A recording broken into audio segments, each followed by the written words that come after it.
Is Trump's patience with Putin running out? The US president has upped his support for Ukraine. He's announced a weapons package for Kyiv and, for the first time, threatened sanctions on Moscow. But perhaps the most significant shift is less strategic and more semantic. Is it enough, though, to force Russia to make a deal? Stay with us for the debate on Counterpoints with me, Melinda Nusofora.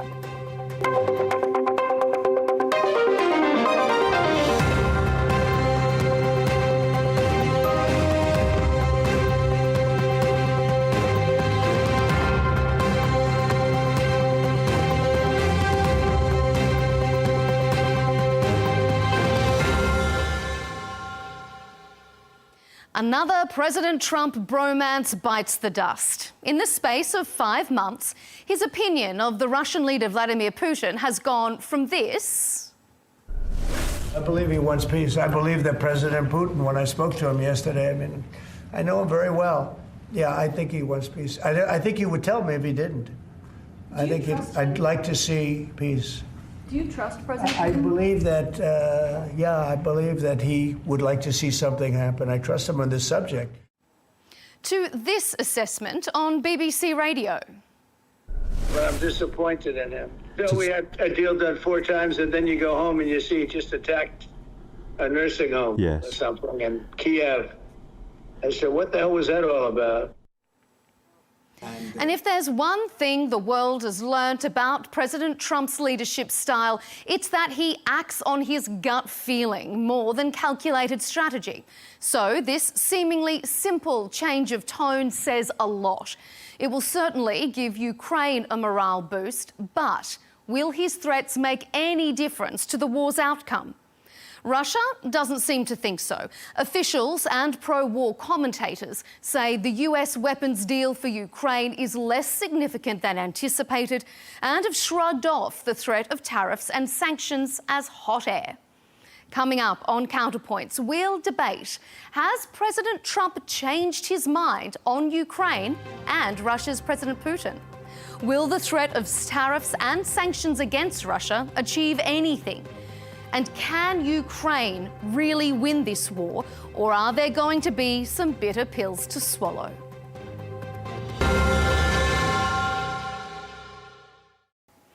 And joining us to discuss the latest developments regarding the conflict in Ukraine is Dmitry Polyansky, the current Russian Deputy United Nations Ambassador. Brendan Weikert, a geopolitical consultant who has advised the Department of Defence and is also the author of How the West Lost Ukraine. And rounding out our panel, Sir Michael Fallon, a former British Defence Secretary from 2014 to 2017. Gentlemen, thank you for joining us here on Counterpoints. The US president has made no secret of his desire to extricate the US from overseas conflicts, including the war in Ukraine. He had said he'd end the war on day 1 of his second term. But since 6 months on, and the US is still embroiled in seemingly endless and uneventful rounds of negotiations. The latest round will be in Istanbul on Wednesday. This will be the first time the sides have met since President Trump started talking tough against Russia, threatening tariffs and sanctions if a deal isn't struck. So, Ambassador Polyansky, let's start with you. Has President Trump changed his position and his opinion on Russia and President Putin with regards to the conflict in Ukraine? Well, I think this question would be logically better directed to President Trump himself, because I can't bet on what in President Trump's mind. We know that U.S. foreign policy has been mercurious, to put it mildly, for quite a long time, and it's sometimes very difficult to guess what is the next step. In any case, I know that our 2 presidents have certain chemistry among them. They have regular contacts almost every 1 month. They have a telephone conversation.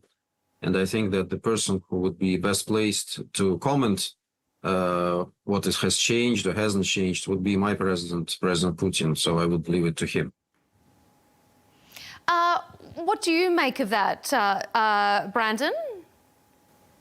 Well, I think that the president of Trump is very mercurial, and I think that he as somebody who has dealt with the Mar-a-Lago crew for the last 8 years, he is very unpredictable. That is both a benefit and a negative.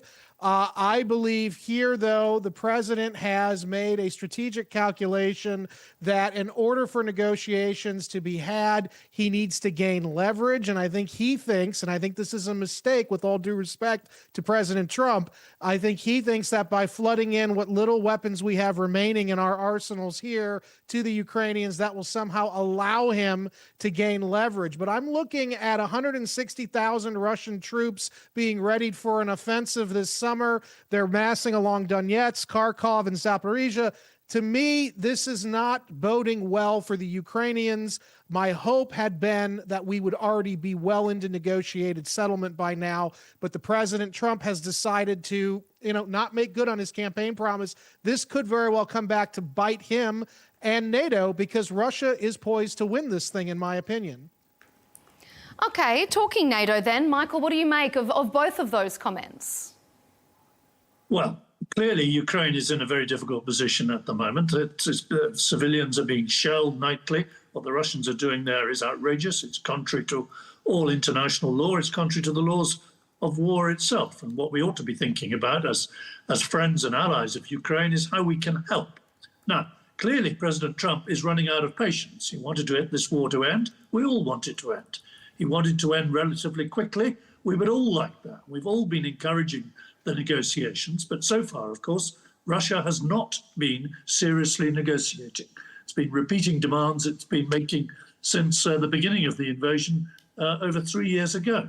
So unless we get some serious response from Russia, it's very hard to see what else we can do other than simply help Ukraine restock its military, defend its civilians as best it can, and repeat its claim to the territory that it owns and the territory that it was guaranteed by the United States, by the United Kingdom, and indeed by Russia under the Budapest treaties. Deputy Ambassador Polyansky, what do you make of that? Is Russia not seriously negotiating here? Is that perhaps why we're seeing the US president changing his tone towards the Russian president? On the contrary, Russia has been seriously negotiating from day one. By the way, the last comment, I think it's quite a common one for a person who starts history from February 2022, as if nothing previously has happened in Ukraine and elsewhere. So this is a very shallow view, and there are less and less such views in the United Nations, thankfully. But nevertheless, we still face some of these commentaries. And from day one, I think even long before the beginning of our special military operation, Russia was ready to solve Ukrainian issue, Ukrainian crisis through negotiations. We proposed very serious security arrangements to the West at the end of 2021, which were rejected. From day one, we said that we would prefer a diplomatic solution to this, and diplomatic solution would entail addressing the root causes of this conflict. And that is the thing that we, from day one, again, told President Trump, that in order to solve this issue, in order to have sustainable, long-lasting peace, we need to address root causes of this conflict. And we are still on this position. Nothing has changed there. So Russia has been very consistent, whereas the others, those who were creating Ukrainian crisis, those who were responsible for the project anti-Russia, which was implemented in Ukraine, has been implemented since at least 2014. Of course, these people are not interested in any kind of settlement. You know that Ukraine was very close to have a peaceful deal and settlement in Russia in 2022, in April, when Russian troops were not far from Kyiv, and as a gesture of goodwill, we withdrew our troops then from Kyiv. But then certain Mr. Johnson came there and kind of undermined all the efforts that were leading to peace. I think that's very consistent for British diplomacy to undermine every peace efforts, and that's what they are doing right now in connection to the talks that are continuing in Istanbul. Deputy Ambassador, some rewriting of history going on here. It was Russia, of course, that invaded Crimea back in 2014 when I was Defense Secretary. It was Russia who began the incursions into the Donbass. These things happened. If you call, 10 if you call a referendum of people when more than 90% wished to join Russia, if you call it invasion, then of course, and who was there who implemented this coup in Kyiv in February 2014? Do you absolutely deny it? Do you think that it never happened? And do you think that there was no involvement from the West? Maybe you are at this position. It's not clear from what you're saying. I think you're rewriting history again and again and again. Look, the position is if we want to end this war, then two sides have to be serious about negotiating an end to its war. And that means Russia, too, has to come to the table with some more positive proposals and not simply say that its troops must stay illegally in a country that they've invaded. Brandon, I know you were about to jump in there. What's your take? Bring us in. And also, I want to ask you to comment as well. We heard the Deputy Ambassador there saying that Russia is consistent with its negotiating policy. Whether you think President Trump has been consistent with regards to this progress as well. Well, I'll just start out at the back end there. The one thing I do know from talking to my contacts in Russia over many years, they've said the same thing to me during the Biden administration that they say during the Trump administration, which is, you know, the prerequisite is NATO's got to at least temporarily stop flowing weapons into Ukraine.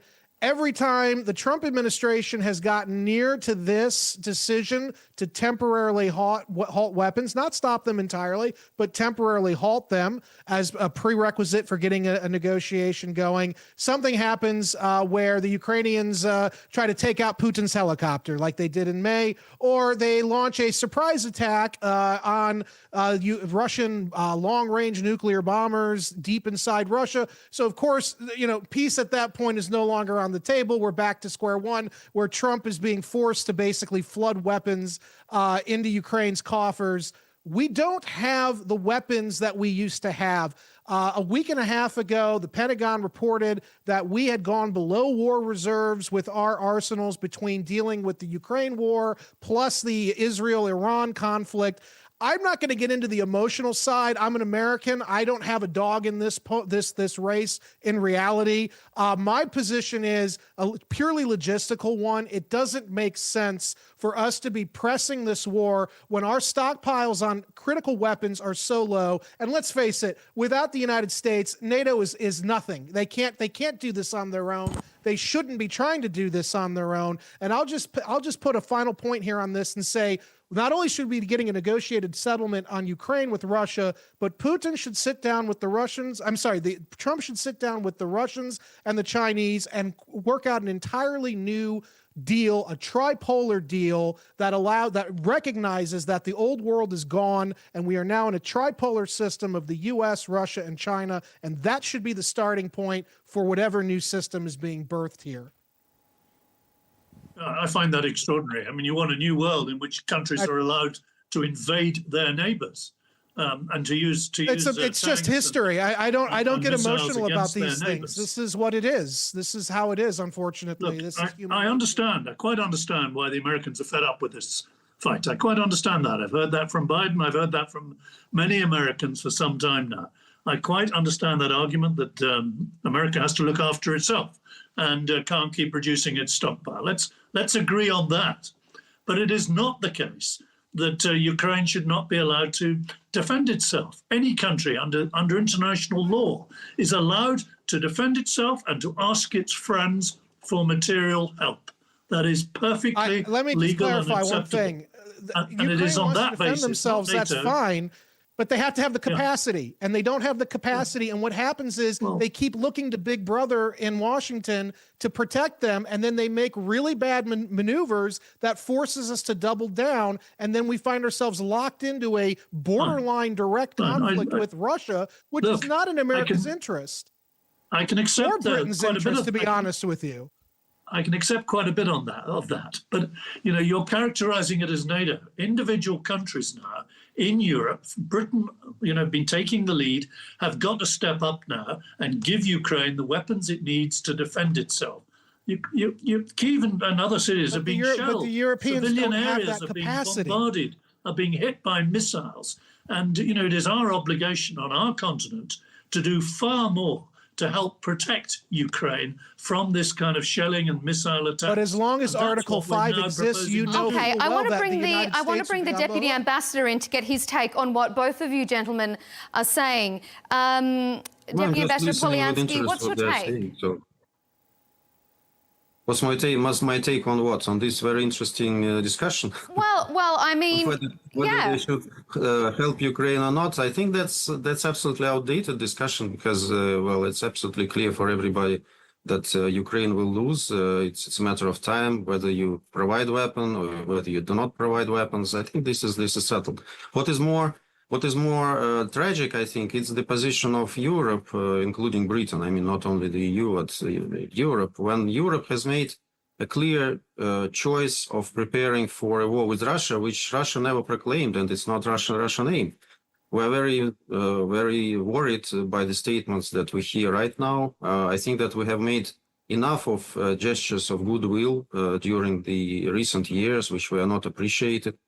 And now the choice is absolutely towards militarization of Europe, towards kind of presenting Russia as an enemy, which Russia isn't. We have been very consistent in explaining why this whole thing started, what is the origin of Ukrainian crisis, why we should tackle the origins of Ukrainian crisis to solve it and to prevent Europe from another war. But if Europe doesn't want it, if Europe prefers warmongering and kind of disregarding obvious things, when it's Europeans' choice, they can shoot themselves in both feet. This is absolutely their choice. But for us, this is very consistent what we are doing. We're defending our country, we're defending our compatriots. You said that there was an opinion said that Ukraine has the right to defend itself, but Ukraine doesn't have the right to oppress its own citizens. Ukraine didn't have the right to wage a war against Russian-speaking population in the East, which was happening since 2014. And the West tried to turn a blind eye to this situation. Now they pretend, like one of our guests, that nothing has happened before February 2022, and that Russia allegedly launched an aggression against Ukraine. People were saying unprovoked. Now they kind of missing the word unprovoked because this is ridiculous, of course, to see like this. It was very much you are in provoked. this kind of I happen to agree. Of illusions. If you are trying to twist history and to present it in the very simplified way, go ahead. We are doing what we can do on the battlefield, and that's what we will be doing. Unless there is a sustainable diplomatic solution, unless people would listen to us and would be ready to come to a negotiating table in good faith. It'll be interesting because we are going to see on Wednesday, there will be a lot of assessment, I suppose, on whether Russia is there in good faith. And, you know, perhaps we'll pick up this conversation next week as well and see where we're at. But let's move on to our second segment because I know, Deputy Ambassador, we're going to lose you shortly. I want to make sure we're covering all of our bases. President Trump has given Russia 50 days to reach a ceasefire deal, or else he's threatening to impose tough sanctions on the country and secondary sanctions on its energy customers. That would include China and India. But it certainly hasn't scared Moscow back to the negotiating table just yet. In the weeks since he made the announcement, Moscow has continued its nightly bombing campaign and is refusing to back down from its hardline ceasefire demands. So, Brandon, let me go to you first. Will the threat of tariffs and sanctions from the US against Russia force them to make a deal? We're going back to the table on Wednesday. Are we going to get a different outcome? My colleagues at the Pentagon are quite convinced that this is the way forward. I am, again, on the outlier. I think this is a waste of time. We're going to sanction India, a country we're trying to play nice with to help us contain China. This, to me, just this is not good grand strategy. We should be dropping this canard of tariffs all the time and going after these countries like Russia. We need to get a deal. Part of getting a deal is recognizing the Russians have made real gains on the ground in Ukraine. They will not be rolled back no matter how much weapons we give them. We need a deal. No more extending this thing. Trump's trying to get leverage. I get it, but this is not how he's going to get leverage. It's just going to ensure that Russia is hardened and they go in harder. What do you think about it, Michael? I mean, had multiple rounds of negotiations. We haven't gotten anywhere. The EU has done sanctions. We haven't gotten anywhere.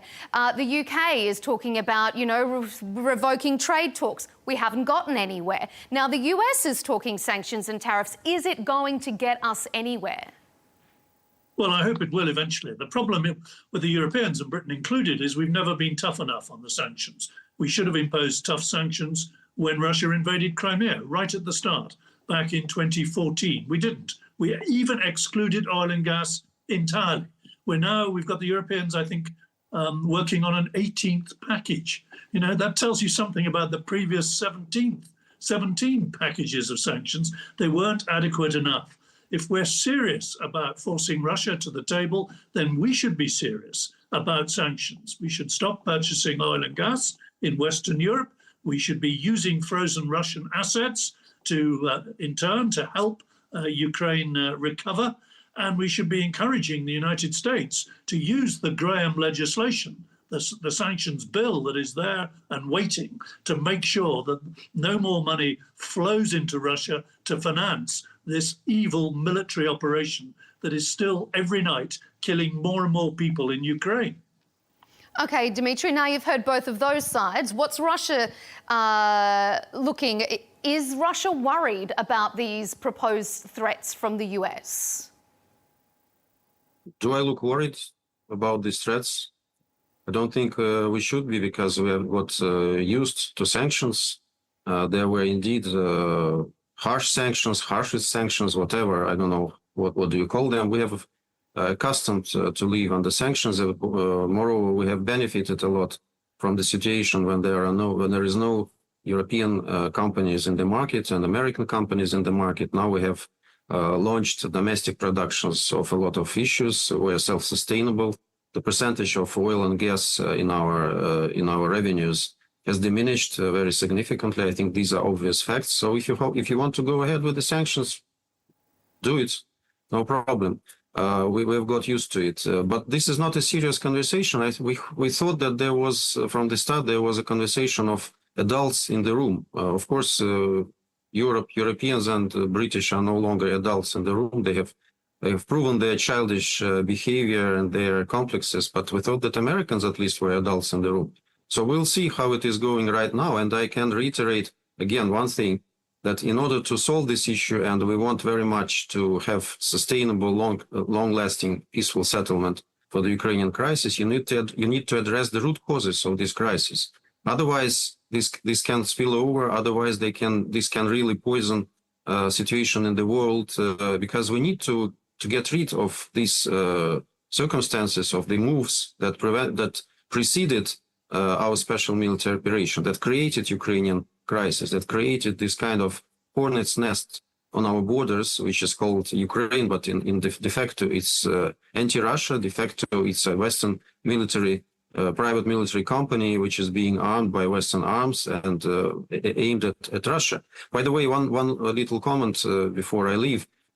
Someone here mentioned about Russia's nightly deadly attacks against population. I think this is the biggest lie that is being promoted elsewhere. And you know that we're attacking only military infrastructure, on the infrastructure linked to the military potential of the Kyiv regime. And that's what we're doing right now. Even if you look at the last wave take a look at the photos of the attack. Oh, yes, the photos would be proving you absolutely wrong, with all due respect. So if it were apartment blocks, children's nurseries. Look at Gaza, then you will see what will mean deliberate targeted attacks against children, nurseries and whatever. And look at Kyiv, look at other Ukrainian cities, you will understand that we're not targeting civilians. And saying the contrary would be lying deliberately about this. So this is very important about this. We're not fighting Ukrainians, we're fighting Kyiv regimes, and we are fighting its sponsors. This is very important, and we will continue to fight. Okay, before you leave us, let's give Sir Fallon the right of reply there. Well, this is nonsense. You're killing Ukrainians every night. You've been doing that more intensively this year than in previous years. And it's clear now from the way you've set out your position that Russia actually isn't serious about negotiating. You're simply repeating the same demands that you've been making since 2014 or 2022. So you don't want this war to end. You want people to go on being killed in Ukraine, and you hope, of course, that the West will weaken. Well, I have to tell you, in London, in Paris, in Berlin, the Europeans are not prepared to let this go. They have no hostility towards Russia. NATO is a defensive alliance, but Russia has already invaded Georgia, has now invaded Ukraine twice. And we have to be very clear that if our friends in Europe call on us for help, then yes, we will continue to supply them with the weapons they need to defend themselves and to stop this appalling loss of life. Now, unfortunately, we are going to lose the Deputy Ambassador in a couple of minutes. But before we let you go, I just want to ask you one quick final question. The US says that some of Russia's demands are unreasonable. They want Russia to come back to the table with a more flexible attitude. We're talking about threats of sanctions. We're talking about tariffs. Do you think that these threats from the US could potentially prolong this war rather than cutting it short? Well, I think that there is a lot of pressure on President Trump. President Trump was very sincere from the beginning to put an end to this conflict. And I think that he has all the chances to do it. But of course, if he listens to the globalists, if he listens to people who don't want this war to stop, but on the contrary, want them to continue, there will be these ups and downs in his rhetoric. So we'll see how serious US administration is at this point. In any case, we count on ourselves. We are peaceful people. We want peace, and we reiterate this once again. But when we have Russophobia in the European capitals, specifically in the ones that were enumerated right now, we don't have other choice but to defend ourselves, and we will do it, no matter what measures are being taken. Or Brandon, a quick reaction from you before we say goodbye to the ambassador. Those who take these measures. This is absolutely clear. Brandon, do you want to weigh in on any of that before we lose the ambassador's time here? I would just say that the United States is needlessly, in my opinion, prolonging this thing. I'm not going to get into the emotional side of this war. It's very emotional. But ultimately, the United States is running low on critical arms, and we are going to need to back away from one of these conflicts. And I'm very concerned that Europe is trying to ensnare the United States with an Article 5 declaration, which would be very devastating for our country as well as the president's domestic agenda. Okay. Brendan Weichert and Sir Michael Fallon, stay with us. We will say goodbye to Russia's Deputy Ambassador to the United Nations, Dmitry Polyansky. We know we have to leave it there with you, sir. Thank you so much for joining us here on CounterPoints. Okay, thank you very much to the Russian Deputy Ambassador to the United Nations, Dmitry Polyansky. We appreciate your time here on CounterPoints.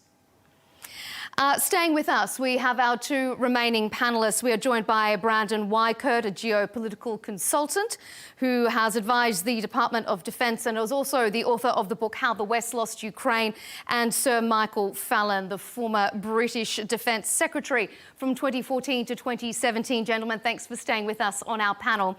Let's round out our conversation by looking at where this could go in the very near future.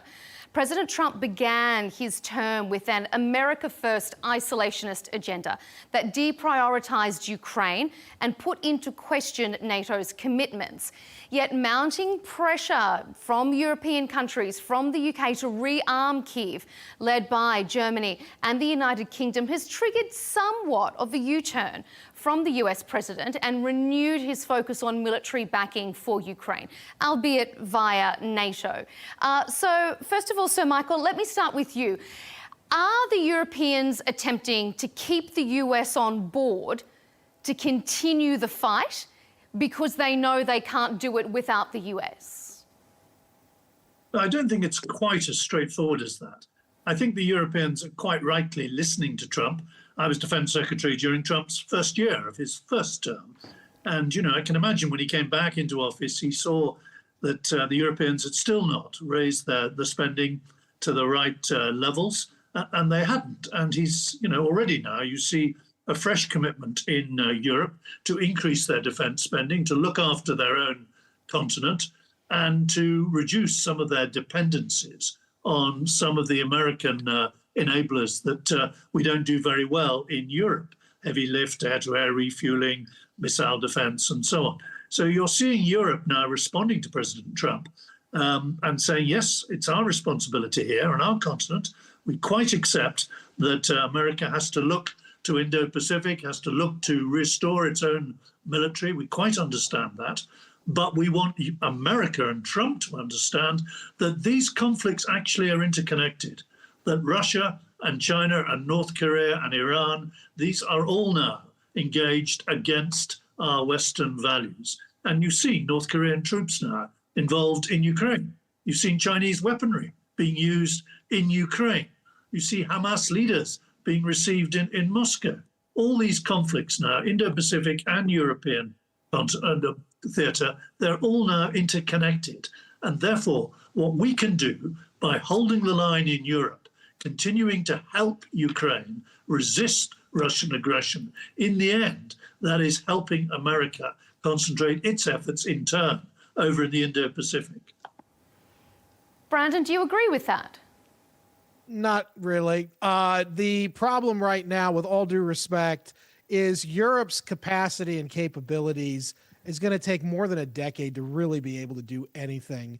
Everything they're talking about doing, from heavy lift capacity down the line, we're talking the 2030s, the earliest, is when these things are going to be indigenously really able to be used. This whole thing is just sort of, again, respectfully, it's sort of a fantastical argument. Ultimately, at the end of the day, it's all going to fall back on the American shoulders. The idea that somehow Europe, which again is tethered to the United States via Article 5 of NATO, somehow they're going to be able to potentially escalate in Ukraine without somehow ensnaring the Americans. I think even if that's the intention, it's going to be impossible to avoid that outcome. I also want to just kind of quibble one thing. In your initial question, you said that the United States, Trump had run as an isolationist candidate. To be clear, Trump is not an isolationist candidate, and I would argue the United States has actually never been isolationist, not truly, which is fine by me, but we're not isolationist. What Trump has talked about is prioritizing. What his America First people have talked about is prioritizing. We cannot prioritize either the Indo-Pacific, which is a far greater concern for us than Europe will ever be, again, respectfully, and we have to prioritize also our own Western hemispheric defense. We have allowed the Western hemisphere to be penetrated by every single rival that this country, the United States, has, and we've done almost nothing to stop that from happening. And so, in my opinion, what we should be doing is completely ending the Ukraine war and removing ourselves entirely from the European equation. I recognize that there is connectivity between Iran and Russia and China and North Korea. But I would argue that our continued insistence on doubling down and expanding the war in places like Ukraine is actually forcing these countries closer together. And I would remind everybody who keeps saying that, well, China and Russia, you have to fight China in Ukraine through Russia. Well, the problem is, we saw in Iran, neither the Russians nor the Chinese ultimately did much of anything to stop the Trump administration from bombing the Iranian regime. So at some level, these countries are not as closely knit together naturally as is being presented here. In fact, our constant dinging them with military and other forms of aggression is actually forcing them to come together. I want to divorce those powers together, and the one way you can do that is by stepping back a bit and letting diplomacy take shape. Well, that's giving Ukraine away, essentially. It's giving Eastern Ukraine away. It's giving the side that the Russians have always basically held, which is the Russian-speaking portion, which is where I think the Russians were willing to go. But now, of course, sir, we've continued to fight, and now the Russians are looking at annexing now Odessa. Whereas I know for a fact in January, when they were talking about negotiated settlements, they were willing to negotiate on Odessa as well, which is a key linchpin for the West. But now that opportunity is probably gone, and I do not believe the Ukrainians will be able to stop the Russians from taking Odessa at this point. Sorry. So, Michael, go ahead. Well, no, I don't think that's right. the position at the moment is that if you allow Russia to win this war in Ukraine, then none of the former territories of the Soviet Union are safe. They've already invaded Georgia. They're perfectly capable of invading more of Georgia, protecting the Russian-speaking population there. They're perfectly capable of invading one of the Baltic states. There are plenty of Russian speakers there who they will claim are being abused by the government of Estonia or Latvia or Lithuania. They're perfectly capable, if they're allowed to win in Ukraine, of going again. And that is why, in the end, we have to halt this kind of aggression. Appeasing dictators like Putin it very difficult to believe we've learned that twice in Europe. I find it very difficult to believe that the Russians would even try to take Poland, for instance. I find that very maybe not Poland, but the point is, twice we've had to call on American help to stop a dictator in Europe, and we've learnt, and so have the Americans, a very grim lesson. The later you leave it, the more difficult and costly and expensive in lives it turns out to be. And we've got to make it clear to Russia, you either live by international law or we will sanction you and we will keep resisting what you're doing. So, Michael, let me ask you this. I'm curious. Do you think Ukraine really can win this war? It can win it with help, with sustained help from the international community. Now, I totally understand that, we were late in providing that help. I wish we provided the weapons they wanted back in 2014. I fought for that. I lost the argument. Nobody else wanted to do it. Obama didn't want to do it. Merkel didn't want to do it. And we, in the end, didn't want to do it. So we set up training programs instead of giving them the very weapons they needed, the anti-tank weapons, to stop what was happening down in the Donbass. We should have helped them earlier with weapons, and we can still help them with weapons. We can still help them shoot down some of these incoming missiles, and we can still help them recharge their military and give them the equipment they need. Now, that's going to need a lot more effort from the Germans, from the French, from the Brits, from other countries in Europe, but it's our responsibility. And I'm perfectly content with America to tell us, that we've been slow on it. We need to get going on it. But if we just let this run and Russia takes what? Half of Ukraine, 2/3 of Ukraine, Georgia will be next. And slowly but surely there'll be pressure on the 3 Baltic states after that. NATO is a defensive alliance and has a responsibility to defend its own borders. But neither Ukraine nor Georgia are NATO members, nor should they be. Exactly. So this, so this whole conversation is sort of moot. We should not be pouring all these resources into Ukraine. And with all due respect to the Georgians, we shouldn't be worrying about what happens to Georgia. It's not our problem. What we should be doing, both the United States as well as the Europeans, is focusing like a laser on reconstituting our defense industrial bases. We have not done that. Mark Rutte said 2 months ago in a panel discussion, he said that the Russians are producing every 3 months that which it takes an entire year for the whole NATO defense industrial base to produce. That has not changed. And if anything, and the ambassador was correct before he left, he mentioned the fact that, look, we've sanctioned Russia. We've gone after their defense industrial capacity, and they're getting stronger and they're getting better. So why do we want to keep pressing this particular fight when the Russians are? I don't want to interrupt you, but I've already conceded that argument. I fully understand that argument. I've heard it from Bridge Colby when he's been through London. I had lunch with him. I understand that you want to reinforce the American military, rebuild the American defense industrial establishment, and better protect yourselves, particularly in the Indo-Pacific. I accept all of that. But if you're therefore saying that any other democracy can be invaded and America will not respond in the way that it has responded down the years to that call for freedom, if you're saying America's not going to respond ever again to a democracy that's invaded, then we really are looking at a new type of world order where might is right. And I couldn't accept that. That's an interesting point, Brandon. That's the reality. I think that is the reality, though, of where we are. And I would just say, in my belief, and I include my own country in this, no country has an inherent right to exist. It's only the ability to defend that right to exist that matters. And right now, the Ukrainians are nearing depletion, and as are we. And like I said at the beginning of the conversation, it is a known fact that we have depleted our war reserves. We are below war reserve status. So Brandon, let me ask you this then. Yes, ma'am. It's a valid point, what Michael is saying. What kind of message do you think it sends to US allies that after all the long history they've had, when the US decides it's no longer in their interest, they're out and they're going to abandon you? What message does that send about the United States leading from the front? To Taiwan.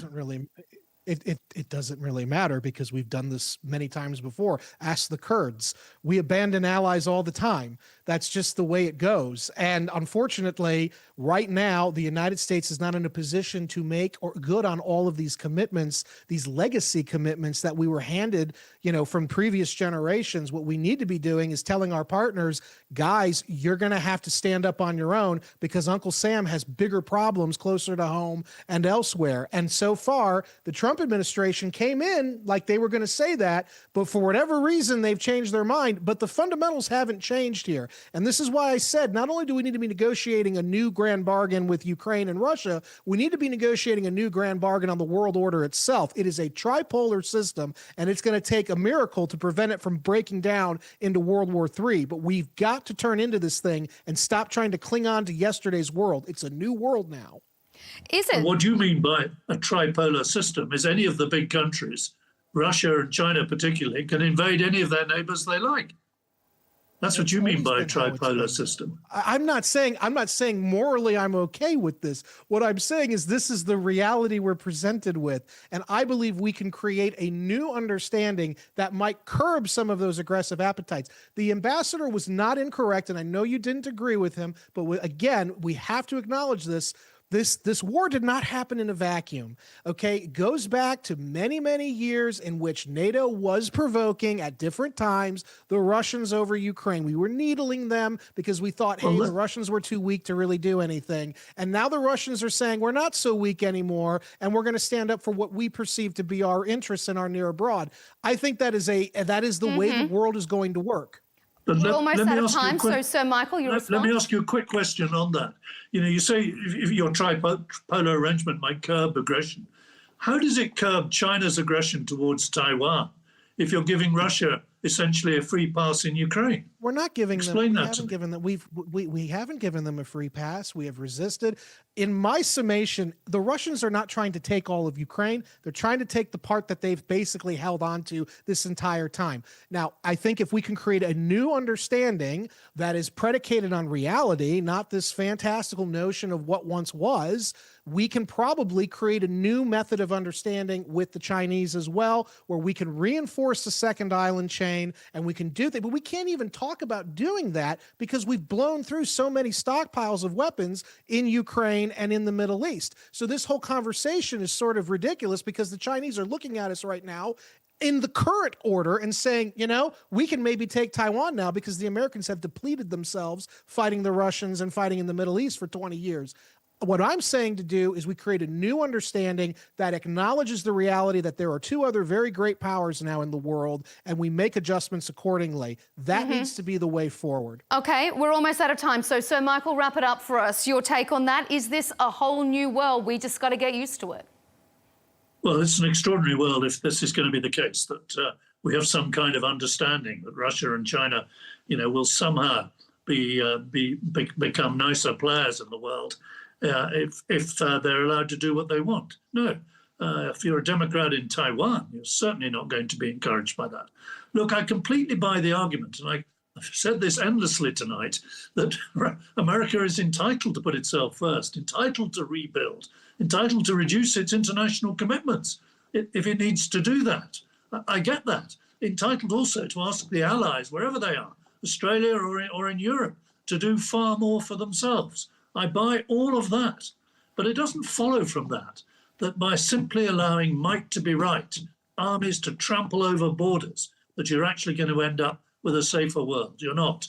All these democracies. Georgia is still just a democracy. Taiwan is a democracy.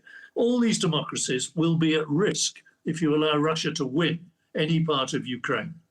Gentlemen, we are out of time. I'm going to have to leave it there, but this has been incredibly interesting.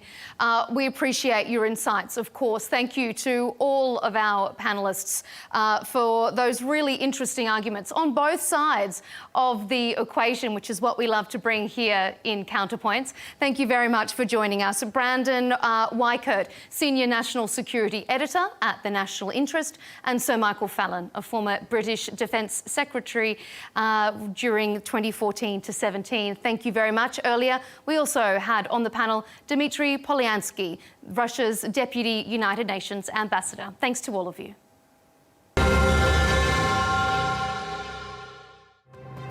And thank you to everyone at home for joining us on Counterpoints. To watch all the latest debates and interviews, subscribe to Al Arabiya on YouTube and follow us on social media and TikTok. Thanks for your company.